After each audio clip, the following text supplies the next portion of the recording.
Hello friends, Radhe Radhe आप सभी को। कैसे हैं आप सब? आशा करती हूँ कि आप सब ठीक होंगे। मैं भी बहुत ठीक हूँ। आप सब कमेंट में ज़रूर बताएं कि आप सब कैसे हैं। आज मैं आप सबके साथ शेयर करने वाली हूँ अपनी डेली मॉर्निंग पूजा का रूटीन।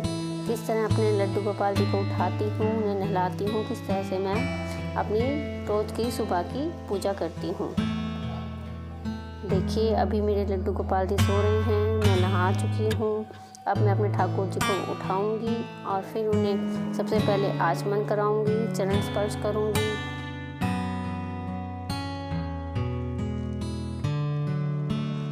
अब देखिए, मैंने अपने लड्डू गोपाल जी को आचमन करा दिया है, यानी जल।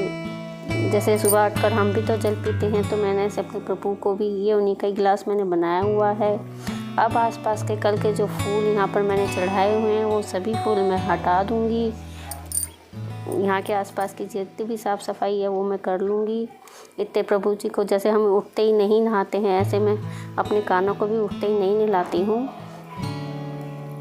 मंदिर के जितने भी फूल हैं, माता रानी के आगे, गणेश भगवान जी के आगे जितने भी फूल मैंने चढ़ाए हुए हैं, सभी फूलों को मैं यहाँ से अब हटा दूँगी। ये मैं रात्रि में नहीं हटाती हूँ, क्योंकि फूलों की सुगंध रहती है, तो इसलिए रात्रि में मैं नहीं हटाती हूँ। आप कभी कभी हटा भी देती हूँ, नहीं भी अगर ज़्यादा फूल मुरझा जाते हैं तो नहीं हटाती हूँ मैं। ये देखिए, अब मैं अपने कान्हा जी को नहलाऊँगी। ये मैंने कच्चा दूध लिया, उसमें कुछ गुलाब की पत्तियाँ डाल ली हैं। अब मेरे ठाकुर जी स्नान करेंगे। देखिए, उनके बैठने के जगह पे, सिंहासन पे उनकी साफ़ सफाई कर दूँगी, उनका बिस्तर अच्छे से कर दूँगी। ये मैंने टोकरी बना रखी है, बास्केट। ये बहुत ही अच्छी बास्केट है, ये मैं दिवाली पे लेके आई थी। रेड बास्केट है, इसमें मैं कान्हा जी की नाइट पोशाक और उनकी चादर, जो रात को मैं उन्हें उड़ाती हूँ, वो रखती हूँ। ये देखिए, मैं अपने भगवान जी को अब स्नान करा रही हूँ। इसमें कच्चा दूध और मैं गुलाब की पत्तियाँ डाल देती हूँ। अगर कई बार नहीं होते जैसे फूल, वैसे मैंने माली वो फूल वाले लगाए हुए, भैया रोज़ सुबह हम मुझे फूल माला दे जाते हैं, खुले फूल भी वो लगा रखे हैं। ये देखिए, हमारे ठाकुर जी को मैंने स्नान करा दिया। अब मैं यहाँ पर शुद्ध साफ जल से फिर एक बार स्नान कराऊंगी इन्हें यहाँ पर।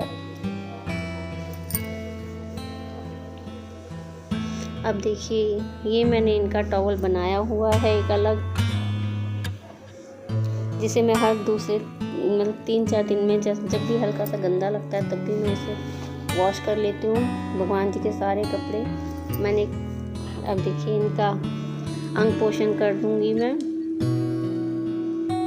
कितने सुंदर लगते हैं। इनकी सेवा करने में तो एक अलग ही आनंद आता है, एक अलग ही मन को शांति सी मिलती है। ये मैं अभी इन्हें पोशाक पहनाऊंगी। आज मैंने इनके लिए ग्रीन कलर की पोशाक निकाली है। ये देखिए, हमारे ठाकुर जी विराजमान कर दिए। अब इनका मैं श्रृंगार करूंगी। ये क्रोशिया वाली ड्रेस मैंने खुद ही बनाई थी अभी सर्दियों में। इस बार मैंने 4-5 ड्रेस बनाई हैं। कुछ ड्रेस मैंने अपनी मम्मी को भी दी बना के, उनके घर में भी छोटे से लड्डू गोपाल हैं। 3-4 ड्रेस मैंने उनके लिए भी बनाई, 3-4 पोशाक मैंने इनके लिए भी बनाई।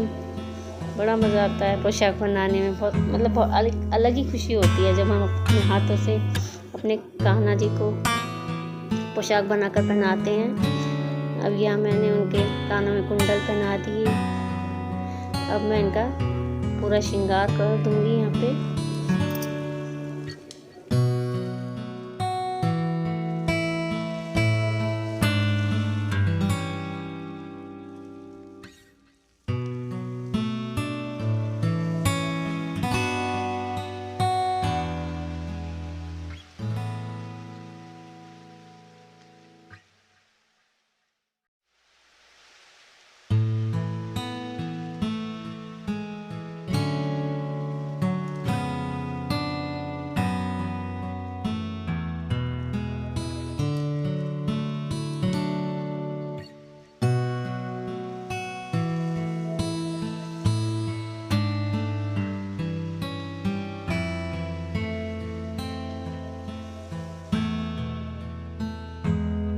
अब देखिए, सभी भगवान जी को मैं यहाँ पे फूल अर्पित कर दूंगी। फूल थोड़े से मैं ऐसे खोल के भी डाल देती हूँ, इससे बहुत अच्छी सी खुशबू भी आती है। और जब हम जहाँ पे जोत जलाते हैं, मैं जोत यहीं पे बीच में रखती हूँ, तो जोत की भी उसका भी पूजन हो जाता है। गणेश भगवान को फूल अर्पित कर देती हूँ।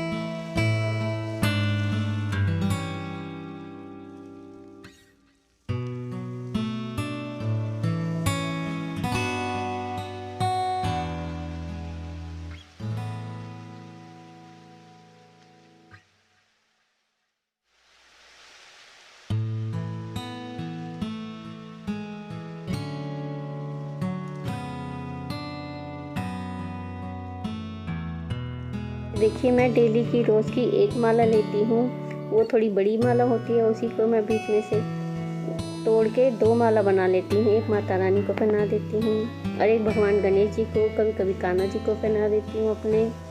तो इस तरह से मैं एक माला भगवान जी पर कर देती हूँ और बाकी खुले फूल चढ़ा देती हूँ मैं सभी भगवान जी पर।